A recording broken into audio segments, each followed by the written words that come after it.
Sometimes I feel like throw my hands up in the air.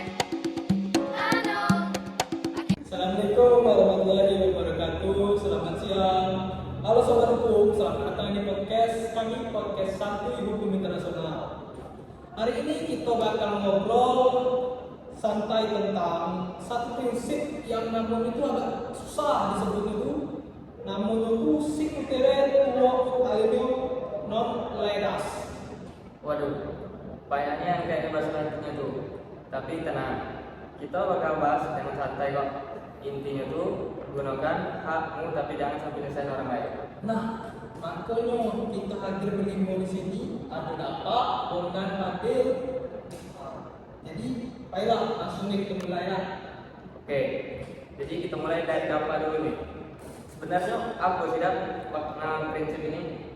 Jadi itu kayak gini sik utere tuh alium non ledas itu artinya gunakanlah hakmu, tapi jangan merugikan orang lain. Dulu ini nih muncul di hukum rumah itu.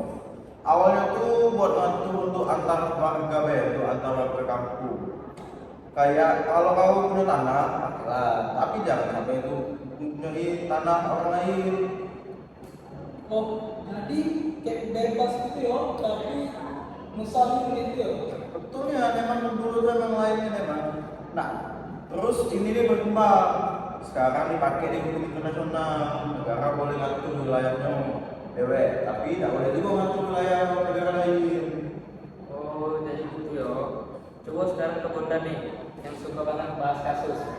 Nah, jadi gini, ada contoh kasusnya, contoh klasiknya tuh ada namanya trial smelter arbitration antara Kanada dan Amerika sana.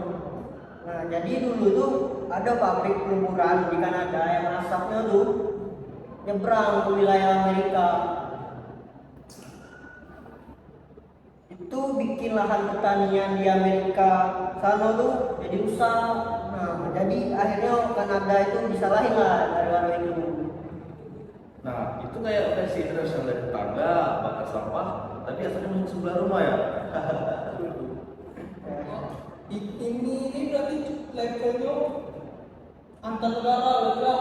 Nah, benar itu. Dari situ lahirlah prinsip kalau ada negara yang nggak boleh pakai wilayahnya untuk nyebabin kerugian buat negara lain gitu.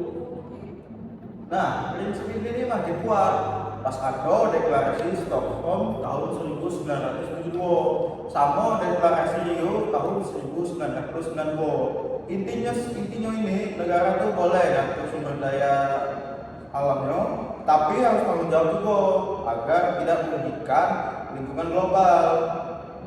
Nah, dan sekarang hal ini juga kelihatan di perjanjian kayak di UNCLOS tahun 1982 buat laut dan juga Paris Agreement buat perubahan iklim gitu.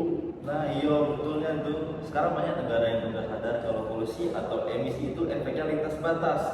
Jadi harus ada tanggung jawab bareng-bareng antar negara.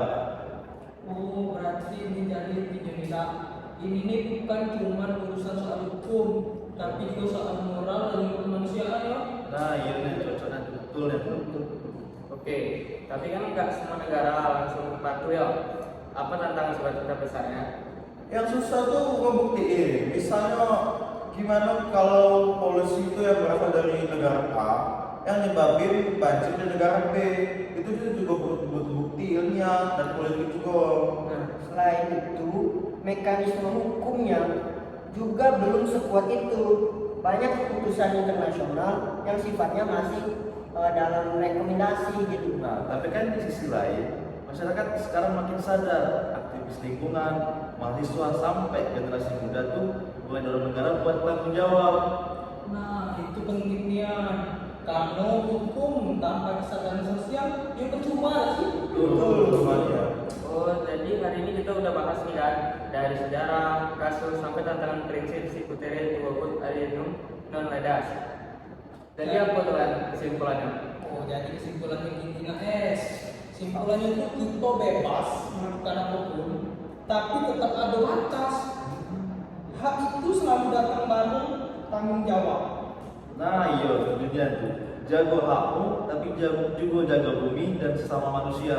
Nah, dan semoga prinsip ini nggak cuma jadi teori gitu, tapi juga menjadi panduan hidup kita. Yo. Jadi inilah guys podcast dari kami, podcast Santuy Hukum Internasional. Terima kasih sudah mendengarkan episode podcast kali ini. Lain kali waktu kalau ada podcast lagi kami akan menyampaikan lagi guys ya. Ya. Jadi jangan lupa follow dan share dan like video kami. Tetap kritis dan salam mahasiswa. Salam. Awas beda. Awas beda.